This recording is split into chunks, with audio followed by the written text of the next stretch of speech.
Good morrow, scholars. Welcome again to Breaking Dawn. We are in chapter 10, page 185. So, getting there. Let's see. What's the chapter title? Why didn't I just walk away? Oh, right, because I'm an idiot. I ask myself this question all the time. Let's see. Nothing new to report, really. My friend Rob told me about an interesting little game. I'm about to look it up once I've finished the reading for today. And then Ryan and I are probably going to play some Dying Light or the Culling. And if we play the Culling, I'll be uploading us goofing around on there. Anyway, I felt like I don't know what. Like this wasn't real. Like I was in some goth version of a bad sitcom. That'd actually be interesting. Instead of being the AV dweeb about to ask the head cheerleader to the prom, I was the finished second place werewolf about to ask the vampire's wife to shack up and procreate. Nice. I find it interesting that I had no problem with this sentence. No, I wouldn't do it. It was twisted and wrong.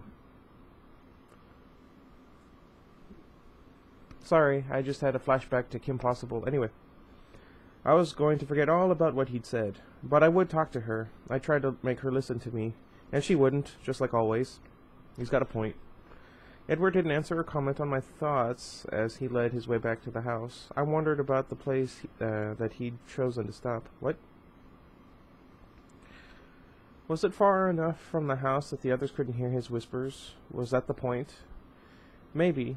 When we walked through the door, the other Cullen's eyes were suspicious and confused. No one looked disgusted or outraged, so they must not have heard either favor Edward had asked me for.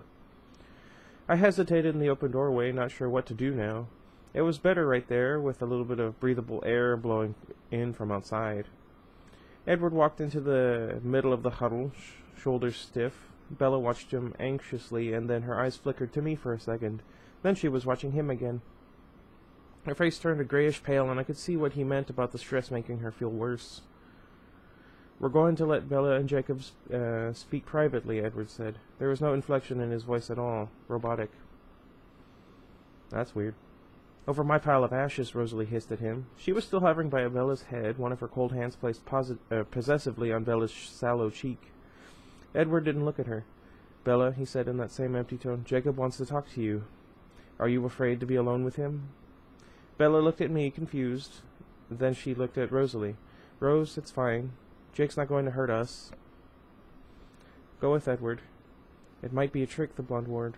I don't see how. Let's see. Carlyle and I will always be in your sight, Rosalie, Edward said.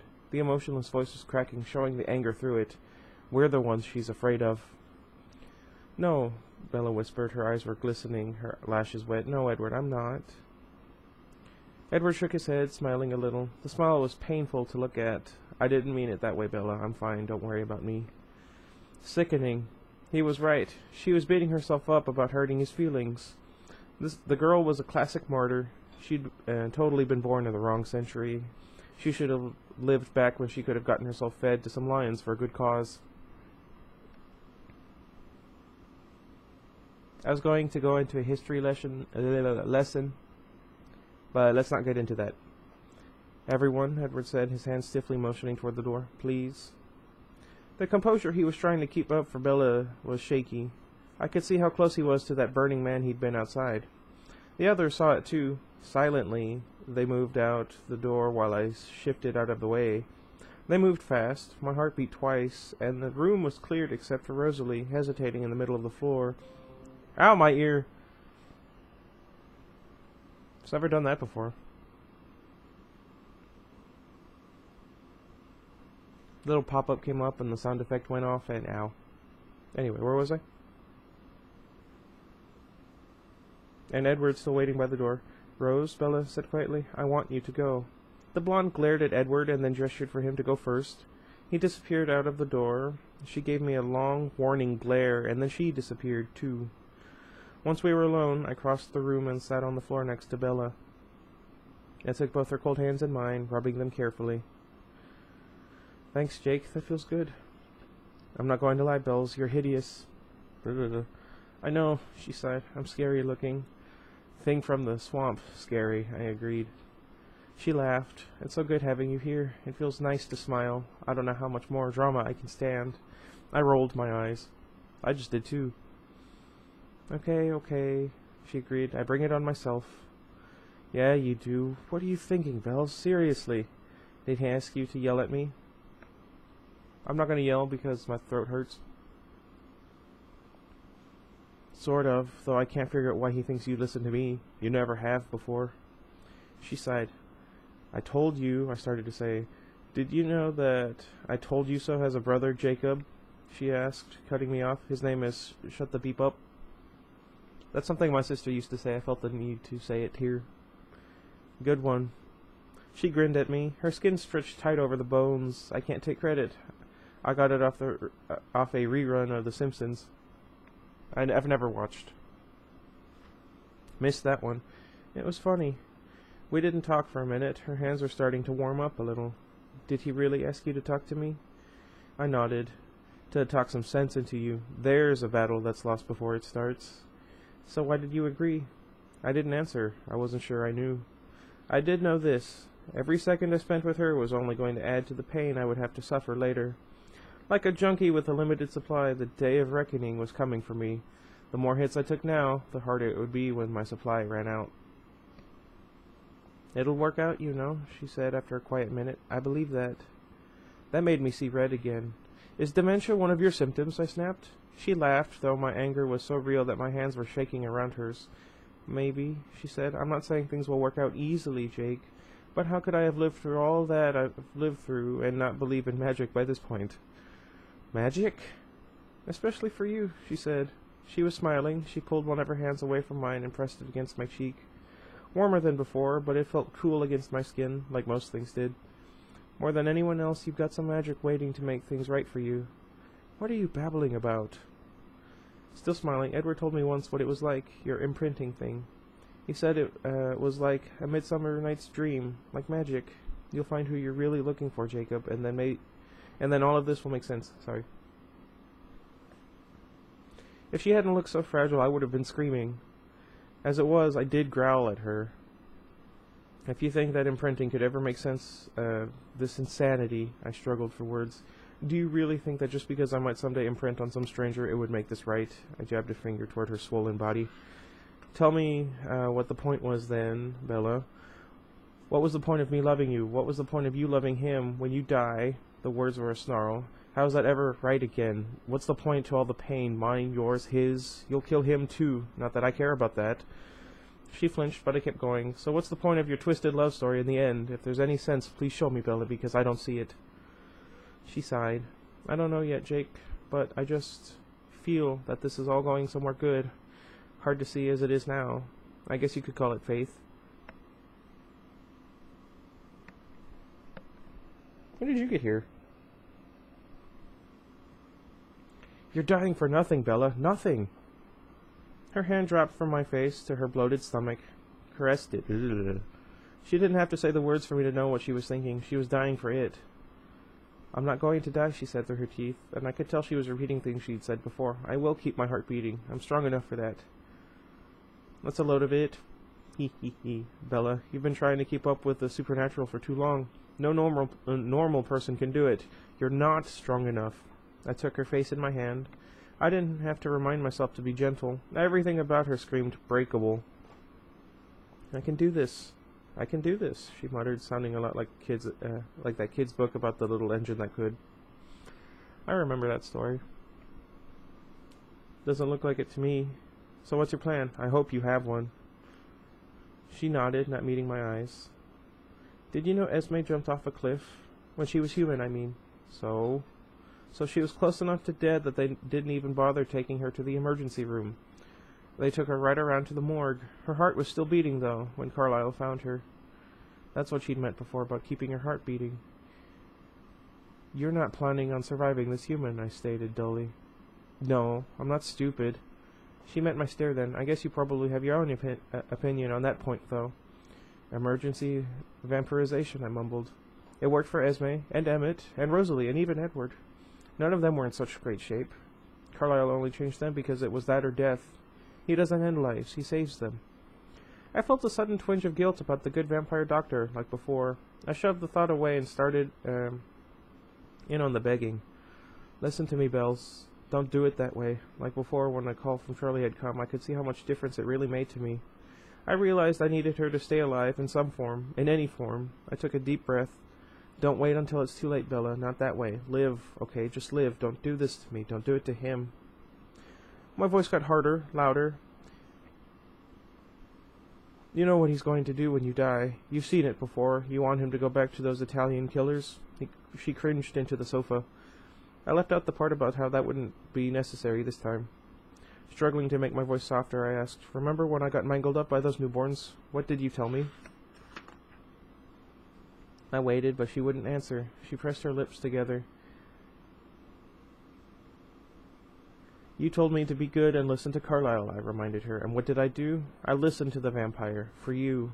You listened because it was the right thing to do. Okay, pick either reason. Sorry. She took a deep breath. It's not the right thing now. Yeah. Her gaze touched her big round stomach and she whispered under her breath, I won't kill him. My hands shook again. Oh, I hadn't heard the great news. A bouncing baby boy, huh? Should have brought some blue balloons. Her face turned pink. The color was so beautiful, it twisted my stomach like a knife. A serrated knife, rusty and jagged. I was going to lose this. Again. I don't know it's a boy, she admitted, a little sheepish. The ultrasound wouldn't work. The membrane around the baby is too hard, like their skin. So, he's a little mystery, but I always see a boy in my head.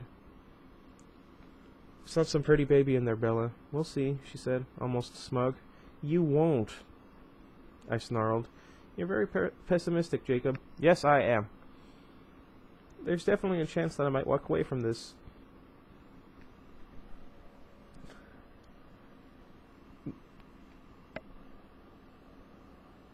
Remind me of that sentence when we get to the end.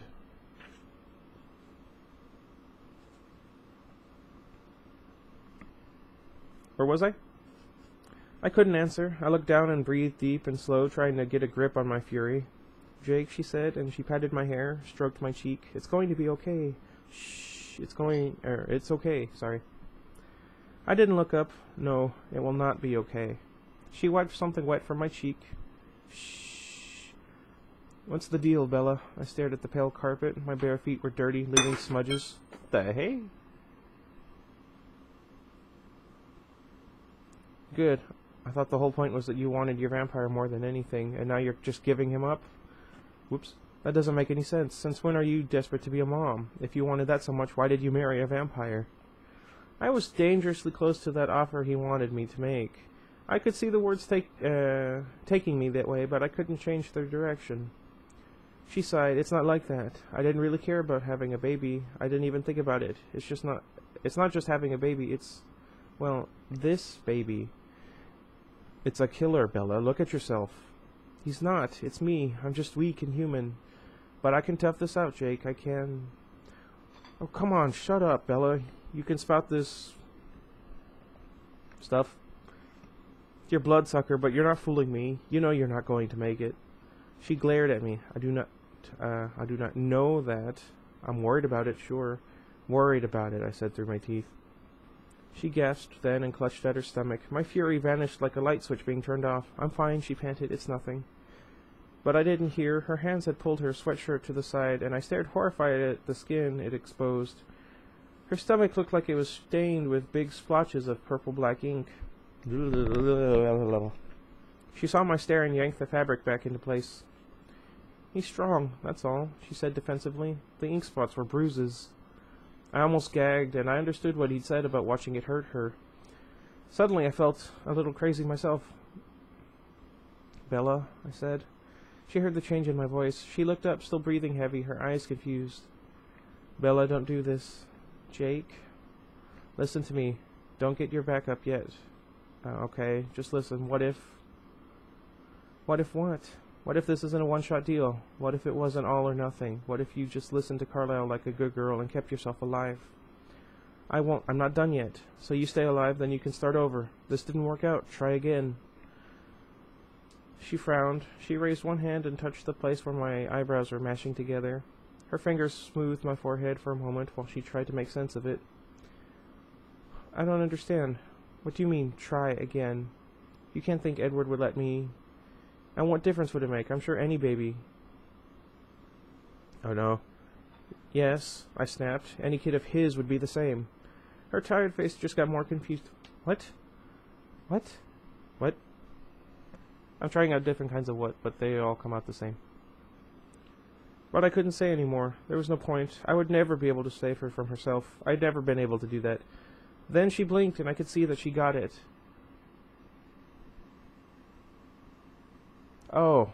Oh, please, Jacob. Sorry. You think I could kill my baby and replace it with some generic substitute? That's kind of mean. Artificial insemination. She was mad now. Why would I want to have some stranger's baby? I suppose it just doesn't make a difference. Any baby will do. I didn't mean that, I muttered. Not a stranger. She leaned forward. Probably not a good idea. Then what are you saying? Nothing. I'm saying nothing, same as ever. Where did that come from? Forget it, Bella. She frowned, suspicious. Did he tell you to say that? I hesitated, surprised that she'd made that leap so quick. I would be too. Actually, no, never mind. No. He did, didn't he? No, really. He didn't say anything about artificial whatever. I don't know where that came from. Her face softened then, and she sank back against the pillows, looking exhausted. She stared off to the side when she spoke, not talking to me at all. He would do anything for me, and I'm hurting him so much. But what is he thinking? That I would trade this? Her hand traced across her belly. For some strangers... She mumbled the last part, and then her voice trailed off. Her eyes were wet. You don't have to hurt him, I whispered. It burned like poison in my mouth to beg for him, but I knew this angle was probably my best bet for keeping her alive. Still 1,000 to 1 odds. You could make him happy again, Bella, and I really think he's losing it. Honestly, I do. She didn't seem to be listening. Her hand made small circles on her battered stomach while she chewed on her lip. It was quiet for a long time. I wondered if the Cullens were very far away. Were they listening to my pathetic attempts to reason with her? Not a stranger, she murmured to herself. Dang it, I flinched.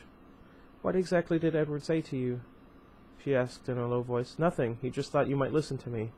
Not that. About trying again. Her eyes locked on mine, and I could see that I'd already given too much away. Nothing. Her mouth fell open a little. Wow. It was silent for a few heartbeats. I looked down at my feet again, unable to meet her stare. He really would do anything for... Oh, ew. Wouldn't he? She whispered. I told you he was going crazy, Bella. Literally, Bells. I'm surprised you didn't tell on him right away. Get him in trouble. When I looked up, she was grinning. I thought about it. I tried to grin back, but I could feel the smile mangle on my face.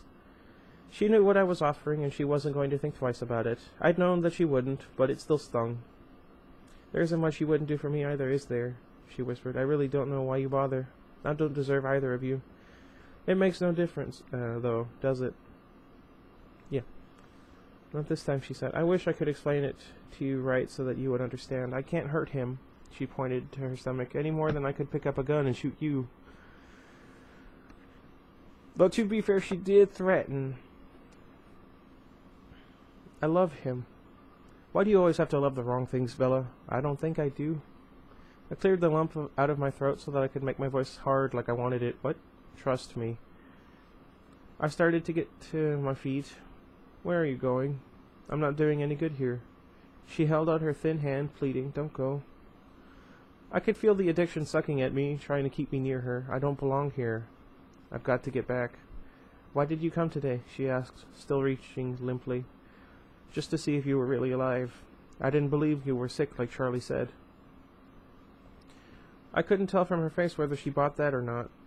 Will you come back again? Before? I'm not going to hang around and watch you die, Bella. She flinched. You're right. You're right. You should go. I headed for the door. Bye, she whispered behind me. Love you, Jake. I almost went back. I almost turned around and fell down on my knees and started begging again, but I knew that I had to quit Bella, quit her cold turkey before she killed me, like she was going to kill him. Sure, I mumbled on my way out. That's kind of sad. I don't know what it is. I didn't see any of the vampires. I ignored my bike standing all alone in the middle of the meadow. It wasn't fast enough for me now. My dad would be freaked out. Sam, too. What would the pack make of the fact that they hadn't heard me phase? Would they think the Cullens got me before I had the chance? I stripped down. Whoops. Not caring who might be watching. Wait a minute. I'm fairly certain all of them would have seen him. My arm is itchy. Let's see, where was I? I blurred into Wolf mid-stride. They were waiting. Of course they were. Jacob, Jake, 8 voices chorused in relief. Come home now, the alpha voice ordered. Sam was furious. I felt Paul fade out, and I knew Billy and Rachel were waiting to hear what had happened to me.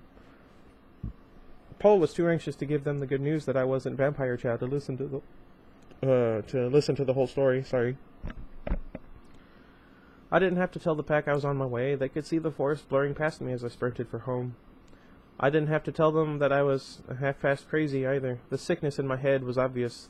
They saw all the horror, Bella's mottled stomach, her raspy voice. He's strong, that's all, the burning man in Ed's face. Watching her sicken and waste away, seeing it hurting her, Rosalie crouched over Bella's limp body. Bella's life means nothing to her, and for once no one had anything to say. Their shock was just a silent shout in my head, wordless. 4 exclamation points. I was halfway home before anyone recovered. Then they all started running to meet me. It was almost dark. The clouds covered the sunset completely. I risked darting across the freeway and made it without being seen. We met up about 10 miles out of La Push in a clearing left by the loggers. There we go. It was out of the way, wedged between 2 spurs of the mountain, where no one would see us. Paul found them when I did, so the pack was complete. The babble in my head was total chaos, everyone shouting at once. Sam's hackles were sticking straight up, and he was growling in an unbroken stream as he paced back and forth around the top of the ring. Paul and Jared moved like shadows behind him, their ears flat against the sides of their head. The whole circle was agitated, on their feet and snarling in low bursts. At first their anger was undefined, and I thought I was in for it. I was too messed up to care about that. They could do whatever they wanted to me for circumventing orders. And then the unfocused confusion of thoughts began to move together. How can this be? What does it mean? What will it be? Not safe, not right, dangerous. Unnatural, monstrous, an abomination. I was going to make a joke, but never mind. We can't allow it. The pack was pacing in synchronization now, thinking in synchronization. All but myself and one other.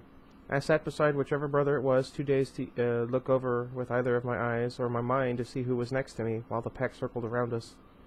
The treaty does not cover this. This puts everyone in danger. I tried to understand the spiraling voices, tried to follow the curling pathway, the thoughts made to see where they were leading. But it wasn't making sense. The pictures in the center of their thoughts were my pictures, the very worst of them. Bella's bruises, Edward's face as he burned. They fear it too, but they won't do anything about it. Protecting Bella Swan. We can't let that influence us. The safety of our families, of everyone here, is more important than one human. If they won't kill it, we have to. Protect the tribe, protect our families. We have to kill it before it's too late. Another of my memories, Edward's words this time. The thing is growing, swiftly. I struggled to focus to pick out individual voices. No time to waste, Jared thought. It will mean a fight, Embry cautioned, a bad one. We're ready, Paul insisted. We'll need surprise on our side, Sam thought. If we catch them divided, we can take them down separately. It will increase our chances of victory, Jared thought, starting to strategize now. I shook my head, rising slowly to my feet. I felt unsteady there, like the circling wolves made me dizzy. The wolf beside me got up too. His shoulder pushed up against mine, propping me up. Wait, I thought. The circling paused for one beat, and then they were pacing again. There's little time, Sam said. But what are you thinking? You wouldn't attack them for breaking the treaty this afternoon. Now you're planning on an ambush when the treaty is still intact? This is not something our treaty anticipated, Sam said. This is a danger to every human in the area, and we don't know what kind of creature the Cullens have bred, but we know that it is strong and fast-growing, and it will be too young to follow any treaty. Remember the newborn vampires we fought? Wild, violent, beyond the reach of reason or restraint. Imagine one like that, protected by the Cullens. We don't know, I tried to interrupt. We don't know, he agreed, and we can't take chances with the unknown in this case. We can only allow the Cullens to exist while they're absolutely sure that they can be trusted not to cause harm. This thing cannot be trusted. They don't like it any more than we do. Sam pulled Rosalie's face, her protective crouch, from my mind and put it on display for everyone. Some are ready to fight for it, no matter what it is. It's just a baby, for crying out loud. Not for long, Leah whispered. Jake, buddy, this is a big problem, Quill said. We can't just ignore it. You're making it into something bigger than it is, I argued. There's only one who's in danger. The only one who's in danger, here is Bella. Again, by her own choice, Sam said. But this time her choice affects us all. I don't think so. We can't take that chance. We won't allow a blood drinker to hunt on our lands. Then tell them to leave. The wolf who was still supporting me said. It was Seth, of course. And inflict the menace on others. When blood drinkers cross our land, we destroy them no matter where they plan to hunt. We protect everyone we can. This is crazy, I said. This afternoon you were afraid to put the pack in danger. This afternoon I didn't know what that our families were at risk. Sorry. I can't believe this. How are you going to kill this creature without killing Bella? There were no words, but the silence was full of meaning. I howled. She's human too. Doesn't our protection apply to her?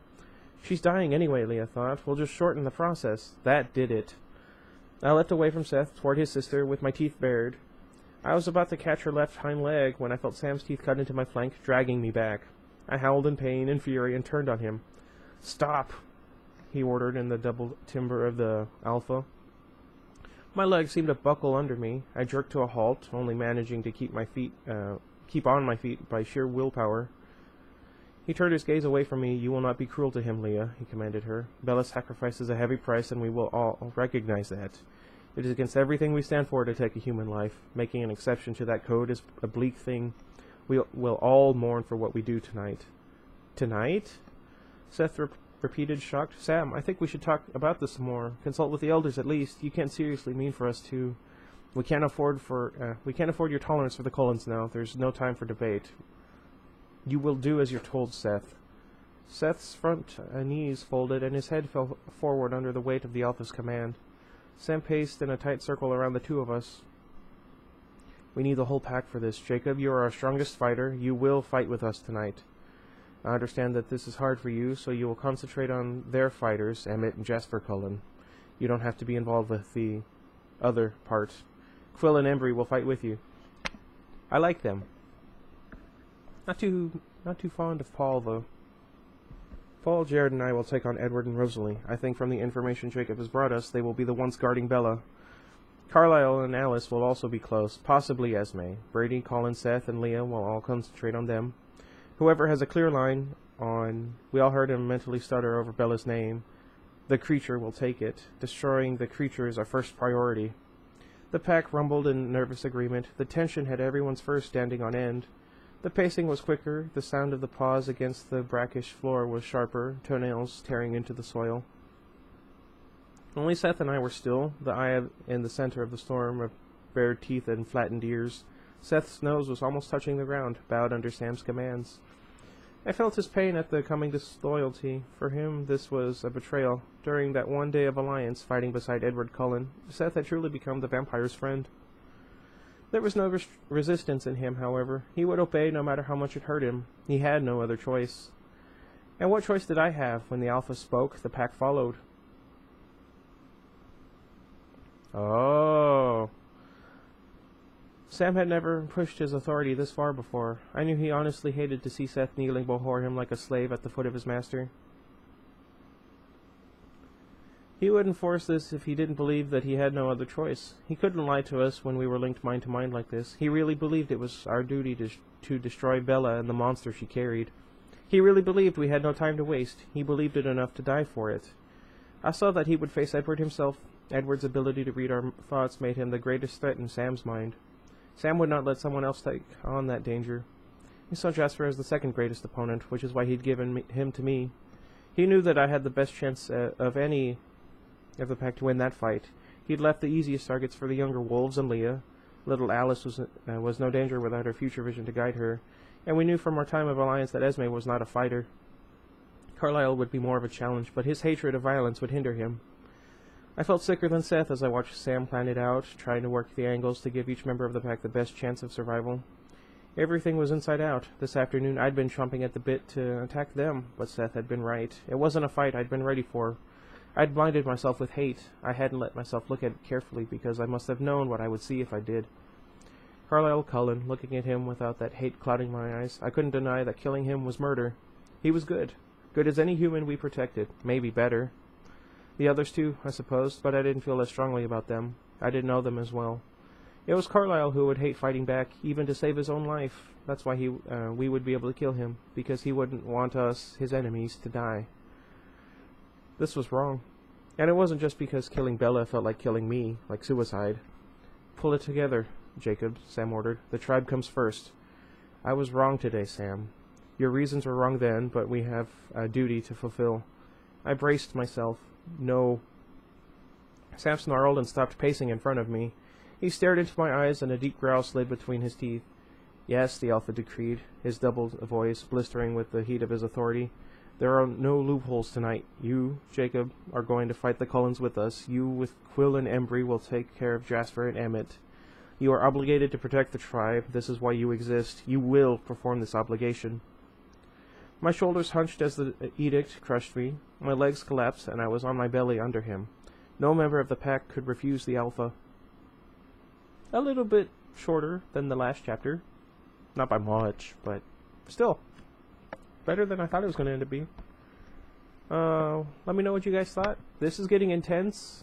I mean, I assume we all know what's going to happen next, either from the book when it first came out to the movies. But anyway, let me know how I did. I stumbled a lot, and I stuttered very little, I think, but a lot of stumbling. I need to work on that. What is up with my hair? Anyway, I think that's it for today. I'm going to get in touch with Brian, see if he's ready to play some games, and until next time, goodbye everybody.